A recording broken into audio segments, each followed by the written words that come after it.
वकफ़ा वसलामुन अला इबादिहिल्लज़ीना इस्तफ़ा अम्मा बाद। मुअज़्ज़ज़ सामिईन व नाज़रीन, तज़किरा हज़रत हुसैन रज़ियल्लाहु ताला अन्हु में दूसरी एपिसोड के साथ हम आपकी खिदमत में हाज़िर हैं। हज़रत हुसैन रज़ियल्लाहु ताला अन्हु का बचपन जनाब रसूलुल्लाह सल्लल्लाहु अलैहि वसल्लम की मईयत में गुज़रा। आप सल्लल्लाहु अलैहि वसल्लम की वफ़ात के वक्त सैयदना हुसैन रज़ियल्लाहु ताला अन्हु की उम्र मुबारक 6 साल थी। आप सल्लल्लाहु अलैहि वसल्लम की वफ़ात के बाद बिला फ़सल खलीफ़ा सैयदना अबू बकर सिद्दीक़ रज़ियल्लाहु ताला अन्हु का मुबारक ज़माना आया। फिर उनके बाद हज़रत उमर का और उनके बाद हज़रत उस्मान का रज़ियल्लाहु ताला अन्हुम अजमईन।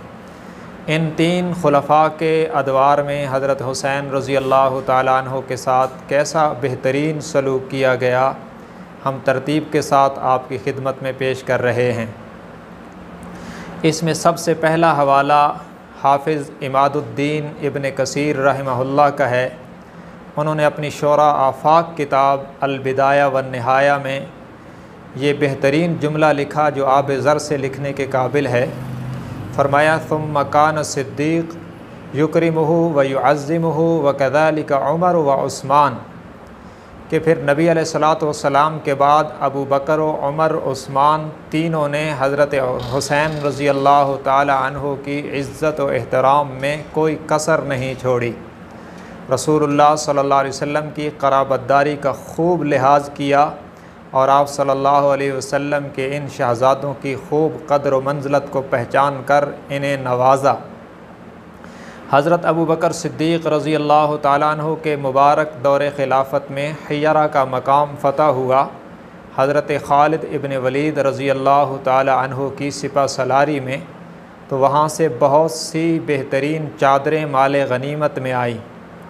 उनमें से एक बेहतरीन और कीमती चादर सैयदना सिद्दीक़ रज़ियल्लाहु ताला अन्हु ने हज़रत हुसैन रज़ियल्लाहु ताला अन्हु को गिफ़्ट की और हज़रत हुसैन रज़ियल्लाहु ताला अन्हु ने अबू बकर सिद्दीक़ रज़ियल्लाहु अन्हु का ये गिफ़्ट खुशी से कबूल फ़रमाया, जो दोनों के दरमियान बाहमी मोहब्बत की दलील है कि सिद्दीक़ अकबर रज़ियल्लाहु ताला अन्हु की तरफ से इस मुक़द्दस शहज़ादे को गिफ़्ट दिए जाते थे और जनती जवानों के इस सरदार की तरफ से सिद्दीक़ अकबर के तोहफ़ों को खुशी से कबूल किया जाता था, जो बाहमी मोहब्बत और प्यार की दलील है और एक दूसरे पर एतमाद की दलील है। फिर इसी दौर ख़िलाफ़त में सैयदा फ़ातिमा-तुज़-ज़हरा रज़ियल्लाहु अन्हा की वफ़ात हुई, तो उनकी बीमारी के अय्याम में तीमारदारी के लिए जो मुक़द्दस ख़ातून उनकी खिदमत में रही, वो भी अबू बकर सिद्दीक़ की बीवी अस्मा बिन्त उमैस है।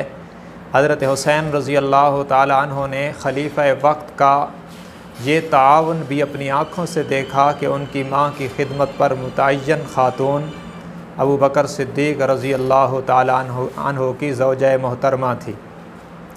और इसी दौर में सैयदा फ़ातिमा-तुज़-ज़हरा रज़ियल्लाहु अन्हा की वफ़ात हुई और एक रिवायत के मुताबिक उनकी नमाज जनाज़ा भी अबू बकर सिद्दीक़ रज़ियल्लाहु ताला अन्हु ने पढ़ाई। अगरचे इसमें दो और रिवायतें भी हैं, लेकिन ये रिवायत जो इमाम मोहम्मद बाक़िर अपने वालिद इमाम मोहम्मद जाफ़िर से करते हैं, इसमें यह है कि हज़रत अली रज़ियल्लाहु ताला अन्हु की गुजारिश पर अबू बकर सिद्दीक़ रज़ियल्लाहु ताला अन्हु ने सैयदा फ़ातिमा-तुज़-ज़हरा रज़ियल्लाहु अन्हा के जनाज़े में इमामत फ़रमाई और हज़रत अली और हसन व हुसैन ने अबू बकर सिद्दीक़ रज़ियल्लाहु अन्हु के पीछे खड़े होकर अपनी माँ की और हज़रत अली ने अपनी बीवी की नमाज जनाज़ा पढ़ी, जो दोनों के दरमियान बाहमी मोहब्बत और प्यार की दलील और रुहमाउ बैनहुम का एक नमूना है।